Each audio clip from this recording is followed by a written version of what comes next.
Office کی 25ویں منزل پر خاموشی کا راج تھا۔ صرف ٹائپنگ کی آوازیں سناٹے کو توڑ رہی تھی۔ ارمغان سکندر کے کیبن کا دروازہ کھلا اور وہ اپنے مخصوص رعب دار انداز میں باہر نکلا۔ اس کی تیز نظریں سیدھی نئی سیکرٹری کی میز پر گئی۔ آیت جو ابھی اپنی فائلیں ترتیب دے رہی تھی، اچانک اپنے سامنے باس کو دیکھ کر ٹھٹک گئی۔ مس آیت، میرے شیڈول میں 10 منٹ کی تاخیر ہے۔ مجھے امید ہے کہ آپ کو معلوم ہوگا کہ میرے وقت کی کیا قیمت ہے۔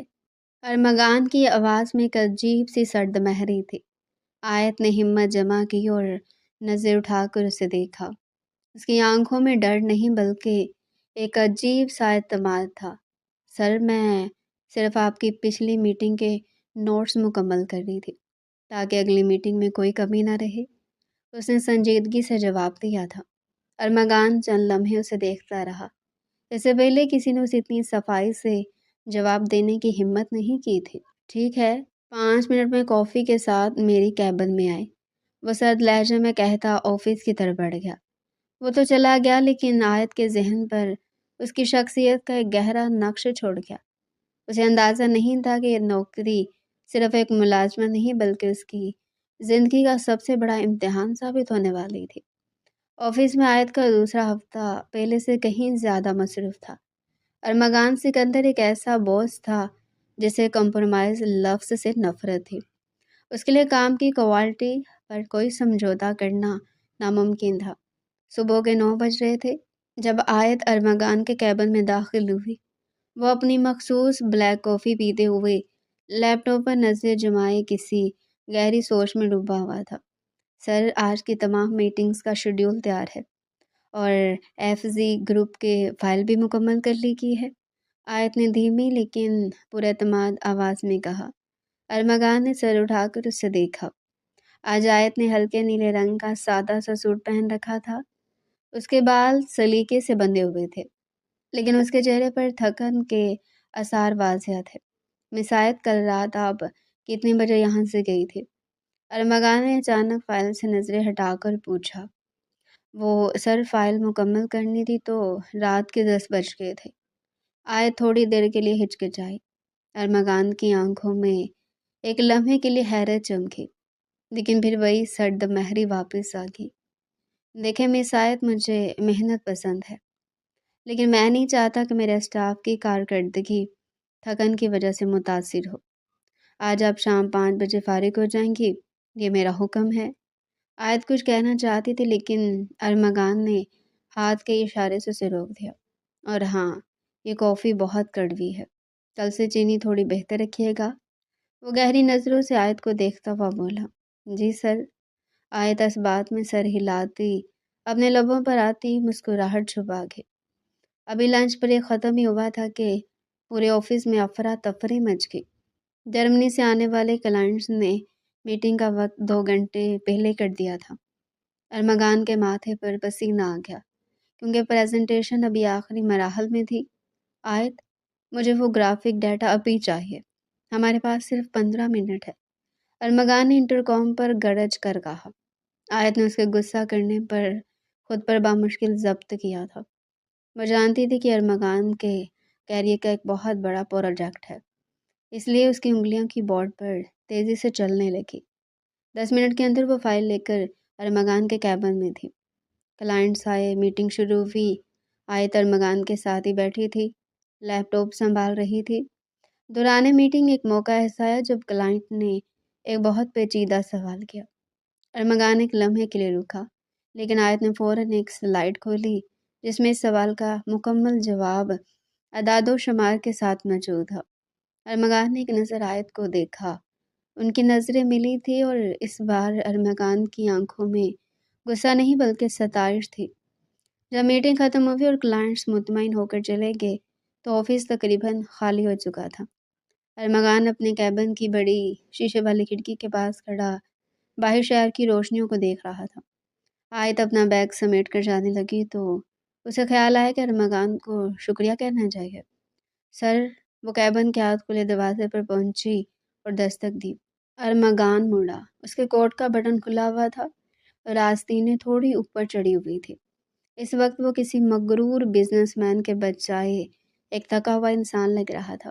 شکریہ آیت، آج تمہاری وجہ سے ڈیل فائنل ہوگی۔ اس نے پہلی بار اس کا نام بغیر مس کہے لیا تھا۔ آیت کا دل زور سے دھڑکا۔ اس کے نام کی بات گشت ارمغان کے لہجے میں بہت مسحور کن تھی۔ یہ میرا فرض تھا سر، اللہ حافظ۔ اپنے دل کی حالت سے گھبراتی آیت تیزی سے مڑی، لیکن اس کے قدموں میں وہ پہلے جیسی تیزی نہیں تھی۔ اسے محسوس ہو رہا تھا کہ ارمغان کی نظریں اس کے جانے تک اس کا پیچھا کر رہی ہیں۔ اس رات ارمغان کے ذہن میں بزنس ڈیل نہیں بلکہ آیت کی وہ پراعتماد مسکراہٹ گھوم رہی تھی۔ اگلا ہفتہ ارمغان کے رویے میں ایک خاموش تبدیلی لے کر آیا۔ وہ جو بات بات پر فائلیں پٹک دیتا تھا، اب آیت کی چھوٹی موٹی غلطیوں پر صرف ایک گہرا سانس لے کر رہ جاتا۔ آفس کے باقی ملازمین حیران تھے کہ ہٹلر کہلائے جانے والے بوس کے مزاج میں یہ نرمی کہاں سے آئی، جس سے وہ خود بھی پریشان تھا۔ آج آسمان پر گہرے بادل چھائے ہوئے تھے۔ آیت فائل پر جھکی کچھ کر رہی تھی جب ارمغان اپنے کیبن سے باہر نکلا۔ آیت، اگلے 2 گھنٹے میری کوئی میٹنگ نہیں ہے، مجھے شہر سے باہر ایک سائٹ وزٹ پر جانا ہے۔ آپ کو بھی ساتھ چلنا ہوگا تاکہ آپ وہاں کے لیبر ایشوز کو نوٹ کر سکیں۔ اس کی آنکھیں آج آیت پر ٹھہر رہی تھی۔ آیت نے سر اٹھا کر دیکھا۔ جی سر، کہتی اٹھ کھڑی ہوئی۔ شہر سے باہر نکلتے ہی بارش نے زور پکڑ لیا۔ ارمغان خود گاڑی چلا رہا تھا اور آیت اس کے برابر والی نشست پر خاموشی سے بیٹھی باہر گرتی بوندوں کو دیکھ رہی تھی۔ گاڑی کے اندر ایک عجیب سی پرسکون خاموشی تھی، جسے صرف ریڈیو پر چلتی ہلکی موسیقی توڑ رہی تھی۔ آپ کو خاموشی پسند ہے یا آپ مجھ سے ڈرتی ہیں؟ ارمغان نے اچانک پوچھا۔ اس کی نظریں سڑک پر تھی۔ آیت چونک گئی۔ نہیں سر، ڈر کی بات نہیں ہے، بس میں سوچ رہی تھی کہ آپ جیسے لوگ اتنی مصروف زندگی میں تھکتے نہیں ہیں۔ اس نے پرسوچ انداز میں جواب دیا۔ ارمغان کے لبوں پر ایک تلخ مسکراہٹ آئی۔ تھکن تو ہوتی آیت، لیکن جب منزل کا جنون ہو تو آرام کا خیال نہیں آتا۔ مگر کبھی کبھی وہ رکا جیسے الفاظ تول رہا ہو۔ کبھی کبھی لگتا ہے کہ اس دور میں بہت کچھ پیچھے چھوٹ گیا ہے۔ اس کے لہجے میں ایک عجیب سی رمق تھی جس کو آیت نے محسوس کیا۔ اچانک گاڑی کو ایک جھٹکا لگا اور وہ سڑک کے کنارے رکی۔ ارمغان نے انجن دوبارہ سٹارٹ کرنے کی کوشش کی، لیکن بے سود۔ لگتا ہے انجن میں پانی چلا گیا ہے۔ ارمغان نے پریشانی میں ماتھے پر ہاتھ مارا اور باہر نکلا۔ موسم اب کافی سرد ہو چکا تھا اور بارش تھمنے کا نام نہیں لے رہی تھی۔ ارمغان نے گاڑی کا بونٹ کھولا، لیکن وہ کچھ خاص نہیں کر سکا۔ اس کے کپڑے بھی بھیگ رہے تھے۔ سر، آپ اندر آ جائیں، آپ بیمار ہو جائیں گے، آیت نے گاڑی کا دروازہ کھول کر پریشان لہجے میں کہا۔ ارمغان واپس اندر آیا تو وہ مکمل طور پر بھیگا ہوا تھا۔ اس کے بال ماتھے پر بکھرے ہوئے تھے اور وہ بری طرح کانپ رہا تھا۔ آپ یہ لپیٹ لیں، آپ کو سردی لگ رہی ہے۔ آیت نے فوراً اپنے بیگ سے ٹیشو پیپر نکالے اور ہچکچاتے ہوئے اپنا ایک چھوٹا اسٹول اس کی طرف بڑھایا۔ ارمغان نے آیت کی طرف دیکھا۔ کیا واقعی اسے لگ رہا تھا کہ اس کی سردی اس چھوٹے اسکارف سے رک جائے گی؟ اس کی طرف دیکھنے کی دیر تھی کہ اس کی آنکھوں میں دیکھتے ارمغان کا دل ایک لمحے کے لیے دھڑکنا بھول گیا۔ اس نے آہستہ سے آیت کا ٹھنڈا ہاتھ تھاما۔ سر، وہ کام سی اٹھی تھی۔ ارمغان کی نظر اس کے لرزتے ہونٹوں پر پڑی تھی۔ وہ احساس ہونے پر تیزی سے پیچھے ہوا تھا۔ وہ لمبی شام، سڑک کے کنارے کھڑی وہ گاڑی اور باہر گرتی بارش ارمغان اور عائشہ کے درمیان برسوں کی اجنبیت کو ختم کر رہی تھی۔ ارمغان کو پہلی بار محسوس ہوا کہ زندگی صرف فائلز اور میٹنگز کا نام نہیں ہے۔ زندگی وہ ہے جو اس وقت اس کے برابر بیٹھی ہے۔ آیت خجل سی ہوتی ہی خود کو اچھے سے ڈانپتے ہوئے دروازے سے جا لگی تھی، جبکہ ارمغان کو نگہیوں سے اسی کو دیکھ رہا تھا۔ اس نے جس مکینک کو بلایا تھا وہ دیر سے پہنچا۔ گاڑی ٹھیک ہوتے رات ہو چکی تھی۔ جانے کیوں واپسی کے سفر میں ارمغان نے گاڑی کی رفتار بہت دھیمی رکھی۔ وہ نہیں چاہتا تھا کہ یہ سفر ختم ہو۔ اس کا دل عجیب لے پر چل رہا تھا۔ آیت کے گھر کے باہر پہنچ کر جب وہ اترنے لگی تو آیت، ارمغان نے اسے پکارا۔ آیت نے پلٹ کر دیکھا۔ آپ کے اس اسٹول کے لیے شکریہ، اس نے واقعی ٹھنڈ سے بچنے میں میری بہت مدد کی۔ وہ اس کا اسٹولر ہاتھ پر لپیٹتے ہوئے بولا۔ آیت اپنی بے وقوفی پر رخ پلٹتی مسکرائی اور تیزی سے اپنے گھر کی طرف بھاگی۔ ارمغان دیر تک اس کے گھر کے دروازے کی طرف دیکھتا رہا۔ اور شام کے بعد ارمغان سکندر بالکل بدل چکا تھا۔ اب اس کے آفس میں داخل ہونے کا انداز پہلے جیسا جابرانہ نہیں رہا تھا۔ وہ اب بھی کام کے لیے سخت تھا، لیکن اس کی سختی کے پیچھے ایک چھپی ہوئی نرمی صرف آیت ہی محسوس کر سکتی تھی۔ اگلی صبح جب آیت ارمغان کے کیبن میں داخل ہوئی تو اس کے ہاتھ میں ارمغان کی پسندیدہ کافی کا مگ تھا۔ ارمغان نے اسے دیکھتے ہی اپنی پینسل میز پر رکھی اور کرسی کی پشت سے ٹیک لگا لی۔ گڈ مارننگ آیت، اس نے بہت دھیمے لہجے میں کہا۔ گڈ مارننگ سر، آپ کی کافی؟ آیت نے مسکراتے ہوئے مگ میز پر رکھا۔ ارمغان نے کافی کا ایک گھونٹ لیا اور آنکھیں موند لی۔ مس آیت، آج میرا موڈ بہت اچھا ہے۔ کیا وجہ ہو سکتی ہے؟ اس نے شرارت سے آیت کی آنکھوں میں جھانکا۔ وہ خود نہیں جانتا تھا وہ سب کیوں کر رہا ہے۔ سر، شاید کل کی ڈیل فائن ہونے کی خوشی ہوگی، آیت نے کندھے اچکاتے ہوئے کہا۔ نہیں آیت، خوشی ڈیل کی نہیں، کسی کے ساتھ کی ہے۔ ارمغان کی بات پر آیت کے گال گلابی پڑ گئے۔ ارمغان کل رات کی بات کر رہا تھا۔ وہ سمجھ چکی تھی۔ آفس میں لنچ ٹائم تھا۔ عام طور پر ارمغان اپنا لنچ کیبن میں اکیلے ہی کرتا تھا، لیکن آج وہ باہر آیت کے ڈیسک پر آ کھڑا ہوا۔ آیت اپنا سادہ سا لنچ باکس کھولے بیٹھی تھی۔ کیا میں یہاں بیٹھ سکتا ہوں؟ ارمغان نے سامنے والی کرسی کی طرف اشارہ کیا۔ سر، آپ یہاں؟ آئزہ حیرت سے ہکا بکا رہ گئی۔ سب لوگ پھٹی پھٹی نگاہوں سے اپنے باس کو دیکھ رہے تھے۔ دیکھنے دیں، میں اپنے سیکرٹری کے ساتھ لنچ کر رہا ہوں، کوئی جرم تو نہیں کر رہا۔ ارمغان نے کرسی کھینچی اور بیٹھ گیا۔ اس کا دل آئزہ کی طرف ہمک رہا تھا اور وہ بنا سوچے سمجھے اپنے دل کی بات مان رہا تھا۔ یہ کیا ہے؟ کیا میں اسے چکھ سکتا ہوں؟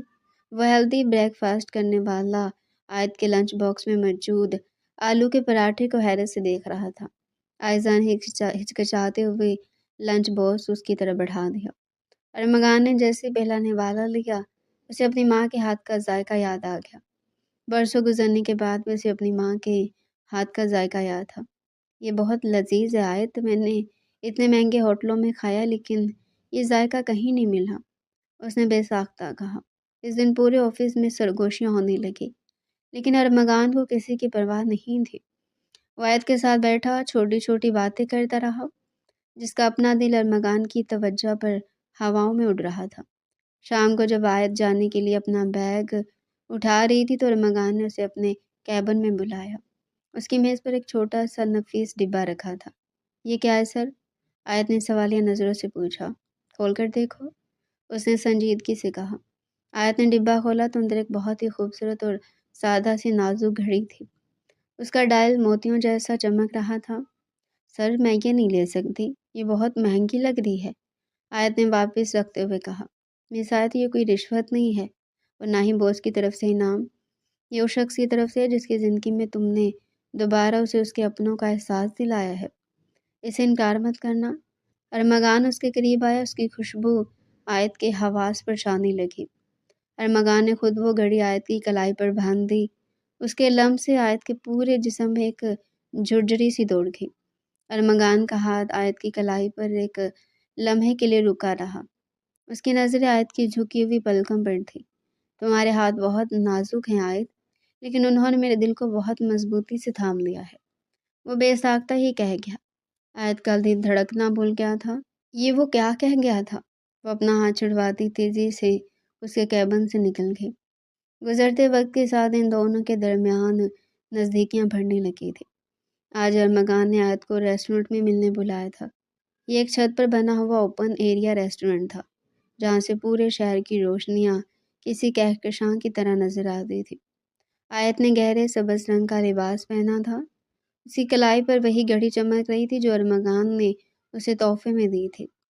وہ دھڑکتے دل کے ساتھ ریسٹورنٹ پہنچی تو ارمغان پہلے سے وہاں موجود تھا۔ وہ سفید شرٹ اور سیاہ پینٹ میں بے حد پرکشش لگ رہا تھا۔ اسے دیکھتے ارمغان کی آنکھوں میں ستائش کے دیے سے جل اٹھے۔ تم بہت خوبصورت لگ رہی ہو آیت، اس نے کرسی کھینچتے ہوئے کہا۔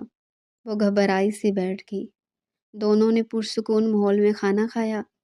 آیت، میں نے کبھی نہیں سوچا تھا کہ میں کسی کے لیے اتنا بے چین ہو سکتا ہوں۔ تم نے میری زندگی کی مشین میں جیسے روح پھونک دی ہو۔ ارمغان نے میز پر اس کا ہاتھ تھامتے ہوئے کہا۔ ویٹر ٹیبل کلیئر کر کے جا چکے تھے۔ آیت نے خاموشی سے اسے دیکھا۔ اس کی آنکھوں میں بھی وہی اعتراف تھا جو ارمغان کی زبان پر تھا۔ وہ دونوں ایک دوسرے کے سحر میں کھوئے ہوئے تھے، یہ جانے بغیر کہ ان کی یہ خوشیاں بہت جلد کسی کی نظروں میں کھٹکنے والی ہیں۔ اگلے دن جب آیت آفس پہنچی تو فضا کچھ بدلی سی تھی۔ ارمغان کا اسسٹنٹ مینیجر زہیب، جو عرصے سے ارمغان کے قریب ہونے کی کوشش میں تھا اور آیت کی ترقی سے جلتا تھا، کوریڈور میں کھڑا مسکرا رہا تھا۔ زہیب ایک چالاک اور حاسد انسان تھا جس کی نظریں ہمیشہ دوسروں کی کمزوریوں پر ہوتی تھی۔ اس نے پچھلی رات ارمغان اور آیت کو ریسٹورنٹ سے باہر نکلتے دیکھ لیا تھا۔ جب آیت اپنے کیبن کی طرف جانے لگی تو زہیب نے اسے روکا۔ واہ مس آیت، ماننا پڑے گا آپ نے بہت جلدی باس کے دل تک کا راستہ بنا لیا، باس کے ساتھ لنچ تک کرنے لگی ہیں۔ ویسے کل کی شام کیسی رہی؟ اس کے لہجے میں طنز اور زہر صاف جھلک رہا تھا۔ آپ کا کیا مطلب ہے سر؟ آیت کا رنگ فک ہو گیا۔ مطلب آپ بخوبی سمجھ رہی ہیں، لیکن یاد رکھیے گا ارمغان سکندر جیسے لوگ جذبات سے زیادہ اپنی ساکھ کی پرواہ کرتے ہیں۔ اگر یہ بات بورڈ آف ڈائریکٹرز تک پہنچی کہ باس اپنی سیکرٹری کے ساتھ گھوم رہا ہے تو نقصان کس کا ہوگا، آپ کا یا ان کا؟ زہیب نے مدھم سا کہکا لگایا اور وہاں سے چلا گیا۔ آیت کے پیروں تلے سے زمین نکل گئی۔ اسے اپنی محبت سے زیادہ ارمغان کی ساکھ کا ڈر لگنے لگا۔ وہ سارا دن پریشان رہی اور ارمغان سے نظریں چرانے لگی۔ ارمغان نے محسوس کر لیا تھا کہ آیت کچھ بدلی ہوئی ہے۔ وہ بار بار اس کے کیبن میں آتی، لیکن کام کی بات کر کے فوراً باہر چلی جاتی۔ ارمغان نے اسے روکنا چاہا لیکن وہ کوئی نہ کوئی بہانہ بنا کر نکل گئی۔ دوپہر کے وقت ارمغان نے دیکھا کہ زہیب آیت کے ڈیسک کے پاس کھڑا اس سے کچھ کہہ رہا ہے، اور آیت کے چہرے پر خوف واضح تھا۔ ارمغان کے ماتھے پر بل پڑ گئے۔ وہ باز کسی نظر رکھنے والا لمحوں میں سمجھ گیا کہ کوئی اس کے اور آیت کے درمیان دیوار کھڑی کرنے کی کوشش کر رہا ہے۔ شام کو جب سب جا چکے تھے، ارمغان نے آیت کو اپنے کیبن میں بلایا۔ آیت، تم مجھ سے نظریں کیوں چرا رہی ہو؟ اس نے سخت لہجے میں پوچھا، لیکن اس کی آنکھوں میں فکر تھی۔ کچھ نہیں سر، بس کچھ کام میں بزی تھی، اس نے سنجیدگی سے کہا۔ جھوٹ مت بولو، میں تمہیں جاننے لگا ہوں۔ کیا کسی نے تم سے کچھ کہا ہے؟ کیا زہیب نے تمہیں پریشان کیا ہے؟ آیت کی آنکھوں میں آنسو آ گئے۔ سر، لوگ باتیں کر رہے ہیں، میں نہیں چاہتی کہ میری وجہ سے آپ کی عزت پر کوئی آن جائے۔ آپ بہت بڑے آدمی ہیں اور میں ایک معمولی سی ورکر۔ ارمغان تیزی سے ڈیسک کے گرد گھوم کر اس کے سامنے آیا۔ تم میرے لیے معمولی نہیں ہو آیت، تم میری زندگی ہو، اور جو لوگ باتیں کر رہے ہیں انہیں میں خاموش کرانا جانتا ہوں۔ اس نے آیت کے دونوں کندھے تھام لیے۔ زہیب نے اپنی چال چلنے کے لیے اگلے دن کا انتخاب کیا۔ وہ جانتا تھا ارمغان ایک بہت اہم انویسٹر میٹنگ کے لیے شہر سے باہر جا رہا ہے۔ جیسے ارمغان کی گاڑی دفتر سے نکلی، زہیب کے چہرے پر ایک زہریلی مسکراہٹ پھیل گئی۔ اس نے آیت کو اپنے آفس میں بلایا۔ جب آیت اندر داخل ہوئی تو اس نے دیکھا کہ میز پر کچھ تصاویر اور ایک فائل پڑی ہے۔ بیٹھے مس آیت، زہیب نے مصنوعی ہمدردی سے کہا۔ میں نے سوچا آپ کو ایک حقیقت سے آگاہ کر دوں۔ اس نے چند تصاویر آیت کی طرف بڑھائی۔ یہ پچھلی رات کے ڈنر کی تصاویر تھی، لیکن انہیں اس دعوے سے لیا گیا تھا کہ وہ کسی عام ملاقات کے بجائے کچھ اور ہی لگ رہی تھی۔ یہ تصاویر اگر بورڈ آف ڈائریکٹرز کو بھیجی گئیں تو ارمغان سکندر پر اخلاقی ضابطۂ کار کی خلاف ورزی کا الزام لگے گا۔ ان کا نام اچھالا جائے گا، ان کے شیئرز گر جائیں گے، اور شاید انہیں CEO کے عہدے سے بھی ہاتھ دھونا پڑے۔ وہ مکررہ مسکراہٹ سجائے بول رہا تھا۔ آپ ایسا کیوں کر رہے ہیں؟ وہ آپ کے بوس ہیں۔ آیت کے ہاتھ کانپنے لگے۔ میرا مقصد وہ نہیں تم ہو، تمہاری وجہ سے میری پوزیشن خطرے میں ہے۔ ارمغان تمہارے مشوروں کو مجھ پر ترجیح دیتا ہے۔ اب تمہارے پاس دو راستے ہیں، یا تو تم اب بھی اپنا استعفیٰ لکھو اور ہمیشہ کے لیے شہر سے چلی جاؤ، یا پھر کل صبح یہ تصاویر اخبارات کی زینت بنے گی۔ زہیب نے اپنے اصلی رنگ دکھائے۔ لیکن ارمغان، وہ مجھے ڈھونڈیں گے؟ آیت کی آنکھوں سے آنسو بہنے لگے۔ میں نے ان کے لیے کہانی تیار کر رکھی ہے، تم بس خاموشی سے نکل جاؤ، ورنہ تم ان کی بربادی کا سبب بنو گے۔ کیا تم جانتے ہو کہ ارمغان سکندر کا نام مٹی میں مل جائے؟ وہ سب کچھ ہو چکا تھا۔ عائزہ کا دل پھٹ رہا تھا۔ اسے اپنی نوکری کی پرواہ نہیں تھی، لیکن وہ ارمغان کی عزت پر کوئی آنچ نہیں آنے دے سکتی تھی۔ وہ ارمغان سے بے پناہ محبت کرنے لگی تھی اور اس کے نزدیک محبت کی پہلی شرط قربانی تھی۔ وہ بوجھل قدموں سے اپنے ڈیسک پر آئی، اس نے ایک سادہ کاغذ پر اپنا استعفیٰ لکھا، اس کے آنسو کاغذ پر گرے اور سیاہی پھیل گئی۔ اس نے اپنی کلائی سے وہ گھڑی اتاری جو ارمغان نے اسے دی تھی، اسے ایک مخملی ڈبی میں رکھا اور اپنے استعفے کے ساتھ ارمغان کی میز پر رکھ دیا۔ خدا حافظ ارمغان، ہماری کہانی شاید یہیں تک تھی، اس نے دل ہی دل میں کہا۔ وہ اپنا مختصر سا سامان لے کر دفتر سے باہر نکل آئی۔ اس وقت تیز دھوپ تھی، لیکن آیت کو اپنے اندر ایک گہرا اندھیرا محسوس ہو رہا تھا۔ اس نے اپنا فون بند کر دیا تاکہ ارمغان اس سے رابطہ نہ کر سکے۔ شام کو جب ارمغان میٹنگ سے واپس آیا تو وہ بہت خوش تھا۔ اس نے آیت کے لیے خوبصورت انگوٹھی خریدی تھی۔ وہ آج اسے آفیشلی پرپوز کرنے کا ارادہ رکھتا تھا۔ وہ سیدھا آیت کے ڈیسک کی طرف گیا، لیکن وہاں اسے آیت نظر نہیں آئی۔ اسے لگا شاید وہ گھر چلی ہو گئی ہوگی، لیکن جب وہ اپنے کیبن میں داخل ہوا تو سامنے میز پر وہ ڈبہ اور لیٹر دیکھ کر اس کا دل کسی وسوسے سے بھر گیا۔ اس نے لرزتے ہاتھوں سے لیٹر اٹھایا۔ سر، میں یہ نوکری جاری نہیں رکھ سکتی۔ میری زندگی کچھ فیصلے مجھے آپ سے دور لے کر جا رہے ہیں۔